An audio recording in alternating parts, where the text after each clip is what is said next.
Prep and Prosper here, guys. I want to give you guys a good video today, and we're talking about, we're the risk and inspection guys, talking about consistency, and just wanted to bring something to all my property owners. You're a small property owner, and the importance of being consistent. When you do your inspections, you want to be consistent. You want to have a consistent schedule because it's important to know your asset and what the condition of your things are in. However, you also want to be consistent in your process as a property owner. That means making sure you're consistent in your leasing. When you do your application, you want to make sure to avoid any type of fair housing. Even if you don't accept federal funding, it really is a good practice to be consistent with each and every person that you're going to be with. In your application process, consistent across the board in your fees. You want to be transparent in your fees. If you have an administration fee, a application fee, whatever fee you want to put in there, even after moving, you want to be transparent and be consistent. Liability matters. So we're talking about our leasing stages. Your application is the same. That means access to the application. If you're passing out paper applications to one group of individuals and somebody asks for it and it's digital another way, you have to provide that to each and every person. I don't care if you're doing federal funds or not, but for the sake of this video, let's just say you're taking federal funds, because on this channel, we talk a lot about accepting vouchers such as, Section 8 or housing choice vouchers. So you want to make sure that you're consistent in your process. So we've talked about our application being consistent. We talked about our fees being consistent. We want to talk about if you're answering the phone, if you're getting inquiries, if you're scheduling tours. You want to be consistent. You don't want to make it seem like you're picking and choosing for one individual or one group of individuals, because they could lead to liability on your point. Second thing, look at your application documents, that you're getting all of the information that you can up front. If you're doing any kind of verifications that's coming across, if you're running any kind of screening criteria, you want to be consistent in that too. Use the same service to run those. I don't care what state you're in. Check your local laws. Check your I'm not an attorney. That's not what this show is designed on. You want to run that across your attorney, but you just want to make sure you're being very consistent in all your leasing strategies, your tours, your follow-up, and even after moving too. Easiest thing to get yourself in trouble, whether you have a applicant or even the tenants that you've moved in, is to be inconsistent. If you're wanting to evict somebody for one thing, you want to make sure that you apply the same principles across the board.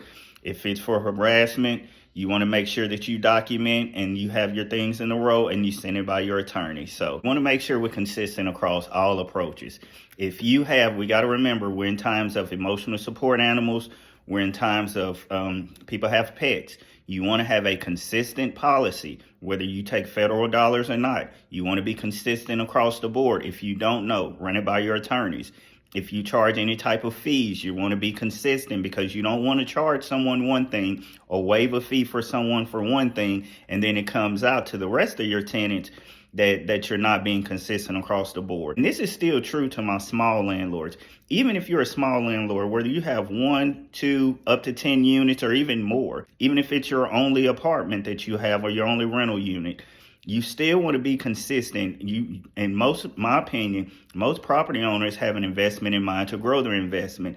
More than likely, if you have one rental property, you want to get to 2 or 3. You want to build consistent strategies and consistent policies. So moving forward as you grow, it's not where you are now, but it's also where you're attempting to go. So you want to build a good network of consistent strategies moving forward. You don't want to build a rocky foundation. You don't want to start off being inconsistent in your policies and procedures. I'm not asking you as small landlords to be an attorney. That's why you want to have an attorney. You want to make sure you're charting. It's really important to have your rental fees correct, because you may need legal assistance. And if you need legal assistance, it's going to cost money. You want to make sure you have somebody on hand that you can rely on. Some of my small landlords or even my larger landlords, you want to make sure you're consistent across the board in our leasing strategies. We handle certain things such as emotional support, animals, how we handle our application process, how we handle our move-in process, and along with our move-out process.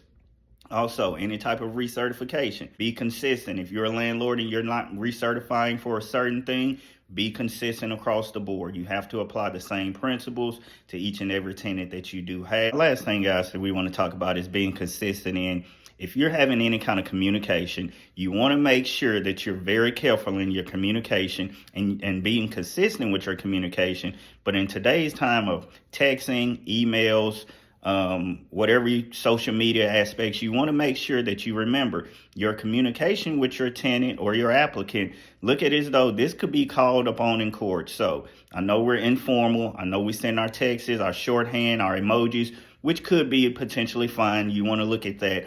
However, you have to remember that you want to be consistent when you're communicating with people. This type of communication could be pulled in court. It could be used against you. You may think sometimes too, you could accidentally text someone the wrong information. So you don't want to be texting any kind of personal information that could be turned or used against you. You never know how people feel about their data being shared or used.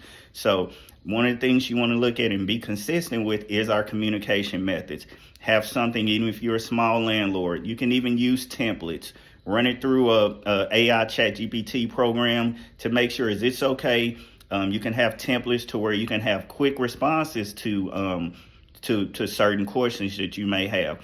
But you just want to make sure that our communication is consistent. We have good answers. If we don't know, you can always run it through. If you have legal counsel, that's the best thing to do. But we just want to make sure that we are very consistent as property owners and property managers. Even if it's not that, just say you just getting into renting. If you want to be a really good landlord starting out, this is for my small landlords who are just wanting to get into real estate and grow. The best thing you can do is have a good tenant. If you have a good tenant, be consistent with them. Stay out of legal matters. Let's go. I'm trying to help you guys. Let's go make money. Anything I can help you guys with, leave it in the comments, drop a like. Any questions that you may have. We're going to continue our weekly leasing calls too. We may have one tonight.